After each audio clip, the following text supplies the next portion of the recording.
नाज़रीन, Indian cricket team से बहुत सारी न्यूज़ और सब पे जो है एक एक करके बातचीत करेंगे। शुभमन गिल इंजरी होती है और उसकी जगह वापसी किसकी है, साथ में ओडीआई में वो कप्तानी कौन करेंगे। टेस्ट में तो फाइनल हो गया क्योंकि ऋषभ पंत वाइस कैप्टन है, वो कप्तानी करेंगे, लेकिन ओडीआई में अब चांसेस है कि रोहित शर्मा कप्तानी करेंगे। दूसरी बात यह है कि रोहित शर्मा के साथ ओपन कौन करेंगे शुभमन गिल की जगह, तो ऐसे खिलाड़ी कौन आ रहे हैं ओडीआई में और किसकी वापसी हो रही है। बहुत बड़ी अपॉर्चुनिटी है उस खिलाड़ी के लिए।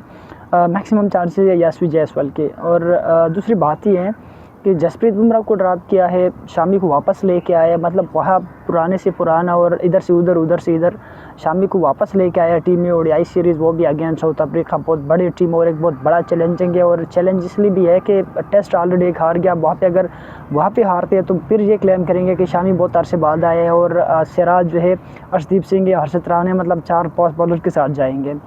दूसरी बात यह है कि शुभमन गिल अगर निकलते हैं तो इंडिया के लिए एक बहुत बड़ी मतलब जो मुश्किलात है वो ये भी है कि लेफ्ट हैंडर्स की भरमार है। अगर आप देख लें कि शुभमन गिल निकलते हैं तो यशस्वी जायसवाल आते हैं और साथ में साई सुदर्शन आते हैं ओपनिंग पे, और उसके बाद आप देखें ऋषभ पंत या केएल राहुल और उसके बाद जडेजा, अजहर पटेल, सारे मतलब लेफ्ट हैंडर है। और इवन कि आप ओडीआई में देख लें तो वहाँ पर भी सारे लेफ्ट हैंडर है। आप देख ले कि शुभमन गिल निकल गया, ठीक है, तो मैक्सिमम चांसेस वहाँ पे यशस्वी जायसवाल के, बल्कि बात जो है कंफर्म हो गई। अब सोर्सेस से पता चला है, बड़े खिलाड़ी जो इस पे बातचीत करते हैं और जो बड़े स्पोर्ट्स एक्सपोर्ट्स यारी चैनल्स है वो भी इस पे वीडियोज़ बना रहे हैं और यही न्यूज़ जो है वो शेयर कर रहे हैं कि यशस्वी जायसवाल आ रहे ओडीआई में अगेंस्ट शुभमन गिल। और शेरज़ाद शायर भी निकल गया तो शेरज़ाद शायर की जगह ऋषभ पंत आ रहे हैं। अगर ऋषभ पंत आते हैं तो टेस्ट में कप्तानी वो कर रहे हैं, फिर रोहित शर्मा की कप्तानी जो है ख़तरे में है। लेकिन रोहित शर्मा के मैक्सिमम चांसेस है कि वो कप्तानी करेंगे क्योंकि ऋषभ पंत भी तो फुल टाइम कप्तान है नहीं।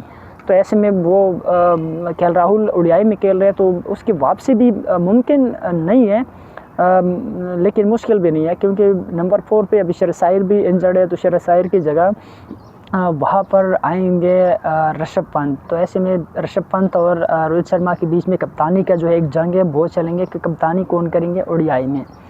तो बहुत सारी न्यूज़ है। और अगर हम पहले शुभमन गिल पे बात करें तो शुभमन गिल जो है वो पहले भी मतलब बार बार उनके साथ जो है इंजरीज़ के वाक़यात हो रहे हैं, बार बार वो इंजर्ड हो रहे हैं। और ये अभी यंग एज में और स्पेशली कप्तानी, हाँ अगर आप नॉर्मल खिलाड़ी हो तो फिर इतना मसला नहीं, आप टीम से आउट होते और टीम पे आ रहे हो, लेकिन कप्तानी के लिए ख़तरा ज़रूर है क्योंकि बार बार जब वो कोई कप्तान जो है वो अगर इंजर्ड होते हैं तब वो इतना सक्सेसफुल कप्तान नहीं रहता।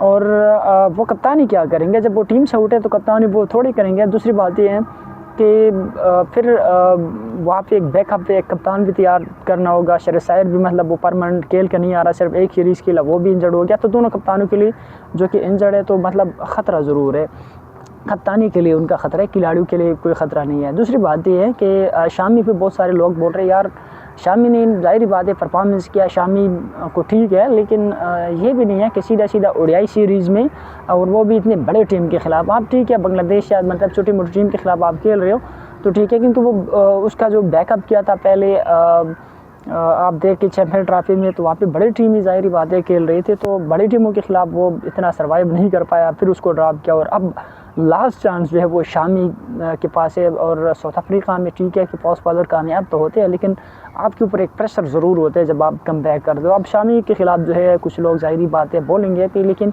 वो उनके पास की फार्मूला है कि वो लोगों को खामोश कराए और वो फार्मूला है परफॉर्मेंस दिखाना। अब शामी अगर परफॉर्मेंस दिखाता है तो फिर लोगों को खामोश करा सकता है और ये उसके कैरियर का आखिरी सीरीज़ हो सकते हैं अगर वो परफॉर्मेंस ना दे। अगर परफॉर्मेंस दे तो मैं भी कि 2027 वर्ल्ड कप का वो जो उनका एक सपना था कि बस अब एक ही ड्रीम है क्रिकेट लाइफ में कि 2027 वर्ल्ड कप इंडिया के लिए जीत पाओ। 2023 में हमने कोशिश किया लेकिन नाकाम हो गए, और 2027 वर्ल्ड कप जो है वो सपना है। और सपना उसका तभी मुकम्मल हो सकता है जब वो टीम में ना हो, इंडिया जीत पाए, फिर वो सपना तो उसका सपना नहीं हुआ। दूसरी बात ये है कि रोहित शर्मा एक दफ़ा फिर कप्तानी कर सकते हैं क्योंकि शुभमन गिल जो है वो नहीं है इस टीम में, और शुभमन गिल नहीं है तो इंडिया के लिए बहुत सारे प्रॉब्लम बन गए। एक तो कप्तान नहीं है, ठीक है, दूसरी बात यह कि जो वाइस कप्तान है ओडीआई में वो भी इंजर्ड है, और तीसरी बात यह है कि शुभमन गिल अगर निकलते हैं तो लेफ्ट राइट का जो एक कम्बिनेशन इंडिया ने बनाया था तो वो भी मतलब टोटली डिस्टर्ब होता है क्योंकि उसके जगह पे लेफ्ट हैंडर आ रहे हैं, यशस्वी जायसवाल या साई सुदर्शन, उन दोनों के चांसेस है, ठीक है।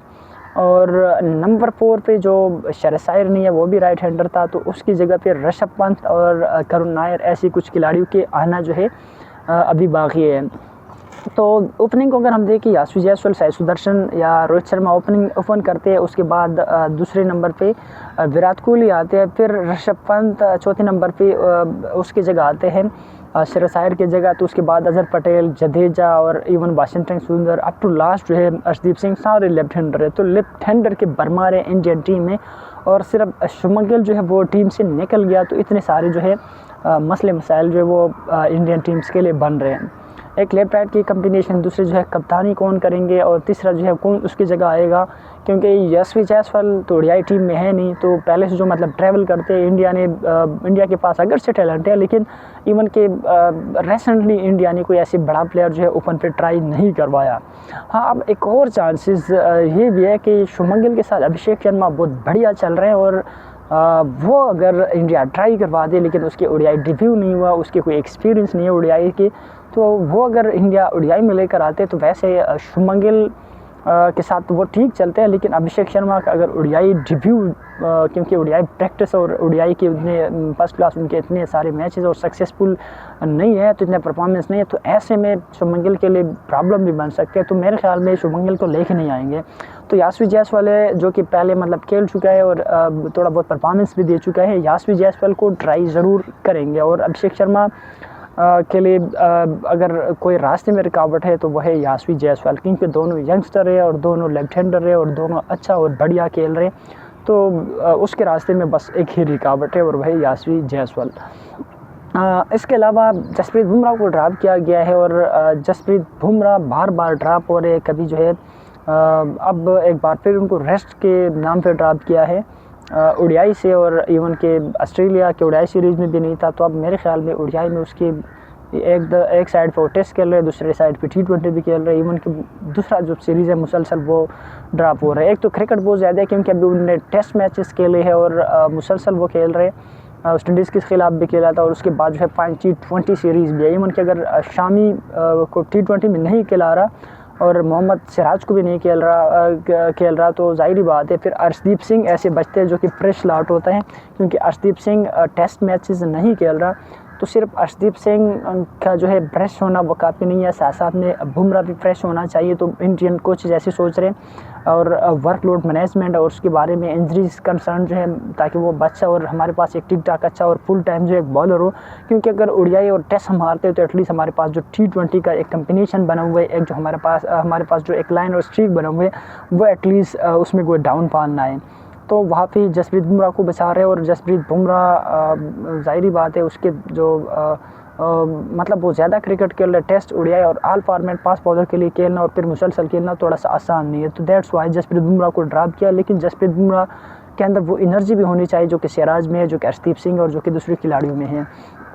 एक और बात जो है उसके बाद हार्दिक पांड्या की वापसी हो रही थी, लेकिन अब वो भी नहीं है, और मैं भी ओडीआई में तो है ही नहीं कंफर्म, लेकिन T20 में भी वो आ जाए। अब उसके जो इंजरीज़ है, मतलब उतनी ख़ास इंजरी नहीं हुई थी, लेकिन फिर भी काफ़ी टाइम उसने रेस्ट भी गुजारे, और रेस्ट के बाद उनका जो है सीधा इंटरनेशनल क्रिकेट में आना वापसी मतलब मुश्किल होते हैं। उसके लिए प्रैक्टिस वगैरह थोड़े बहुत चाहिए होते हैं, तो उसके में भी वो आ जाए, लेकिन अभी तक उसका कंफर्म नहीं हुआ। और हार्दिक पांड्या के लिए जो एक और रास्ते में मुश्किलात है वो है वाशिंगटन सुंदर और शिवम डुबे, दूसरी जो कुछ ऑलराउंडर है जो T20 में खेल रहे। तो दैट्स द स्ट्रांग आप देख ले कि आप कह सकते हैं कि हर्डल फॉर हार्दिक पांड्या।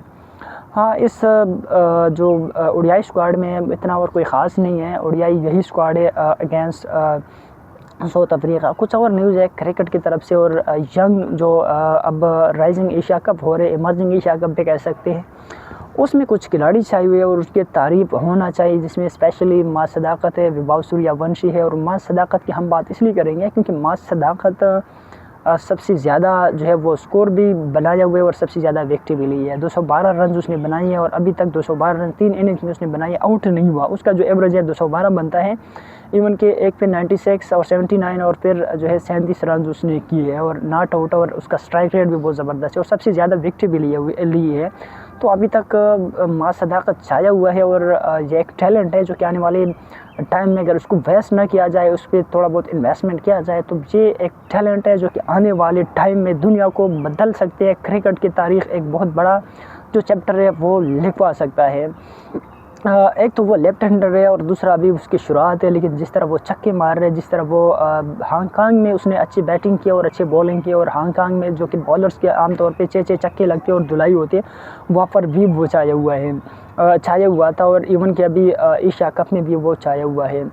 दूसरी ख़ास बात जो है, अभी जो रेसेंट वैभव सूर्यवंशी भी अच्छा खेल रहा है, लेकिन उसने एक इनिंग्स अच्छा खेला और बाकी 2 इनिंग्स में उसके इतने ख़ास रन्स नहीं आए और वो भी दूसरा नंबर टॉप स्कोरर है। लेकिन जो माँ सदाकत है उसकी खासियत और क्वालिटी, अच्छी क्वालिटी है कि वो बॉलिंग भी साथ में करते, ऑलराउंडर है।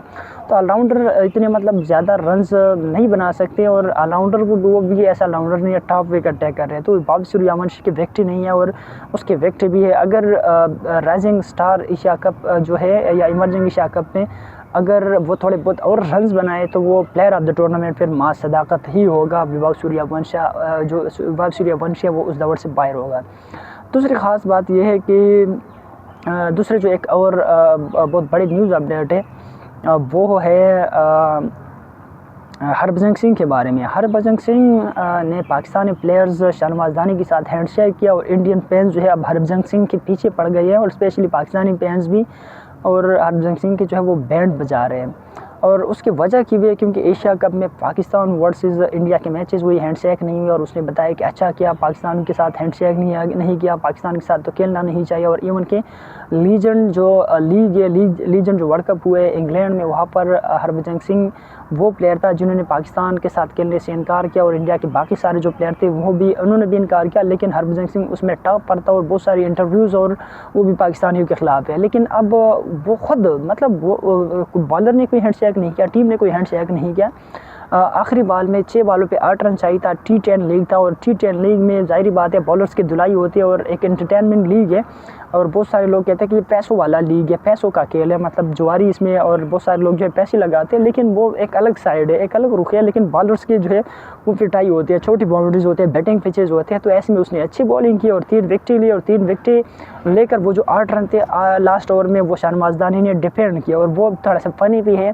तो वो ऐसे कोई एक्शन वगैरह कर रहे थे तो वो मुस्कुराए भी है हरभजन सिंह और फिर जाकर उसने आगे हाथ बढ़ाया है। मतलब वहाँ पे किसी और के आपस में हैंडशेक नहीं हुआ, सिर्फ हरभजन सिंह था जो कि उसने आगे जाकर हाथ बढ़ाया है और उसने हैंडशेक किया। और ये जो कंट्रोवर्सी है, अब हरभजन सिंह जो कि मतलब एक बहुत बड़ा प्लेयर है और उम्र भी हो गया, लेकिन T10 लीग में उसको ऑफर हुआ तो वो उसने खेला है और मेरे ख्याल में इसकी वजह से वो हार गई, क्योंकि बड़े प्लेयर जो है वो इतने ऐसे नहीं खेल सकते यंगस्टर के साथ। शहनवाज दानी जो वो यंग है, इवन के अभी भी वो खेल रहे, वो रिटायरमेंट वो अभी आया, इतने मैचेस उसने नहीं खेला, लेकिन उसकी परफॉर्मेंस ऐसी थी कि पाकिस्तानी टीम में उसकी जगह नहीं बन रही थी तो उसको साइड भी कर दिया है। दूसरी जो ख़ास बात ये है नाजरीन कि अब जो इंडियन फैंस है और पाकिस्तानी फैंस है दोनों उनके बैंड बजा रहे हैं, क्योंकि पाकिस्तानी फैंस भी कह रहे हैं कि यार तो डबल स्टैंडर्ड है। आप जो मतलब जो आप इंडियन कहते हैं कि देश भक्ति और मतलब मुल्क के साथ मोहब्बत और एक वो जो बातचीत आप करते थे, तो वो भी आपको प्रैक्टिकली क्यों नज़र नहीं आ रहा। और तीसरी बात यह है कि इंडियन फैंस जो है और ऑल ओवर द वर्ल्ड जो फैंस है उनके हरभजन सिंह के और स्पेशली इंडियन फैंस हैं वो उनके सही बैंड बजाते हैं कि यार वो जो आप बातचीत करते थे वो आपको नज़र नहीं आया, वो आपको इंडियंस का वो पैगाम है, वो सारी चीज़ आपको नज़र नहीं आए। वो जो आप कहते थे कि पाकिस्तानी प्लेयर्स के साथ नहीं खेलना चाहिए, वो आपको नज़र नहीं आए। इस लीग में आप क्यों खेल रहे हो, इसमें पाकिस्तानी कितने सारे प्लेयर हैं जो कि खेल रहे हैं। हाँ ठीक है कि मतलब एक ऐसा लीग है जो ना कोई इंडिया को रिप्रेजेंट कर रहे हैं, ना कोई मतलब सबकी अपनी अपनी टीम है और सब जो है अपनी अपनी टीम को रिप्रेजेंट कर रहे हैं। लेकिन मसला ये है कि जब उसने उनको आगे जाकर हाथ बढ़ाया ना, तो इस चीज़ की वजह से बहुत सारे लोग उनका बैंड बजा रहे हैं, उसके जो है रेस्पेक्ट है उनका जनाजा निकाल रहे हैं और दोनों साइड से उनको ट्रोल किया जा रहा है। लेकिन मैं इस हक़ में नहीं हूँ। मैं अगर पर्सनली ओपिनियन दूँ हरभजन सिंह के वो हैंडशेक जिन्होंने शहनवाज दानी के साथ की, तो मैं कहता हूँ अच्छा किया, उसने अच्छी बॉलिंग किया है और उसने जाकर अप्रिशिएट किया कि वेल डन बॉय, आपने अच्छी बॉलिंग की, आपने आखिरी ओवर में जो कि 8 रन चाहिए थे 6 बॉल पे आपने डिफेंड किया और T10 लीग में जहाँ पे बॉल उसकी धुलाई होते वहाँ पे उसकी धुलाई नहीं हुई, अच्छी बॉलिंग की और उसने जाकर अप्रिशिएट की। वो यंगस्टर था और यंगस्टर को अप्रिशिएट करना चाहिए ऐसी लीग्स में, और क्रिकेट में ये नहीं देखना चाहिए कि ये पाकिस्तान के साथ है। हाँ, अगर आप दुश्मनी कर रहे हो, ये सारी चीज़ें कर रहे हो तो उसके लिए और लोग हैं, वो और को करना चाहिए। आप क्रिकेट खेल रहे हो तो क्रिकेट की जो रूल रेगुलेशन है, जो रिस्पेक्ट है, जो उनका रिस्पेक्ट बनते हैं वो वहाँ पर खेलना चाहिए और वो उन उसूल और उस सर्कल के अंदर अंदर उनको खेलना चाहिए। हाँ, लोग मतलब लोग क्या-क्या नहीं कहते। आप हैंडशेक करो तो भी लोग मतलब आपके ऊपर बातचीत करते हैं, आप हैंडशेक ना करो तो भी आपके ऊपर लोग बातचीत करते हैं। आप सेंचुरी मारो 60-70 बॉल पे थोड़ा स्लो मारो फिर भी जो है लोग बातचीत करते हैं। इवन कि आप चेस करो, चेस ना करो, ज़ाहिर-सी बात है दोनों साइड से लोग होते हैं ना, दोनों साइड पे लोग जो है बातचीत करते हैं। मैं समझता हूँ कि हरभजन सिंह ने अच्छा किया, यंगस्टर को उसने अप्रिशिएट किया और एशिया कप में या इंडिया वर्सेस पाकिस्तान या किसी के साथ भी मैच हो, मैच के रूल रेगुलेशन और उसमें होना चाहिए और जो बाकी चीज़ भी चलते हैं इंडिया वर्सेस पाकिस्तान या कहीं भी हों, वो भी नहीं चलनी चाहिए। इंसानियत के खातिर जो है वो सारी चीज़ें साइड पे रखना चाहिए और मज़ीद आगे बढ़ना चाहिए। जहाँ पे लोग यूरोप में और दूसरी दुनिया में लोग एंजॉय करते हैं और वो अब उन्होंने जो लड़ाइयाँ लड़ी है उनसे एक सबक सीखे है, लेकिन हम अभी तक नहीं सीख रहे और हम अभी तक जो है इज़्ज़त वो आना उसके ऊपर जो है लगी हुई है कि यार ऐसा नहीं होना चाहिए। दुश्मन है और उनका जो है बस बैंड बजा दो हर जगह में, चाहे वो क्रिकेट हो चाहे कहाँ भी हो। दुश्मन को आगे हाथ बढ़ाओ, ठीक है, और दुश्मन को दोस्त बनाओ, जीव और जीने दो और इस फार्मूले पे जो है अमल करना चाहिए।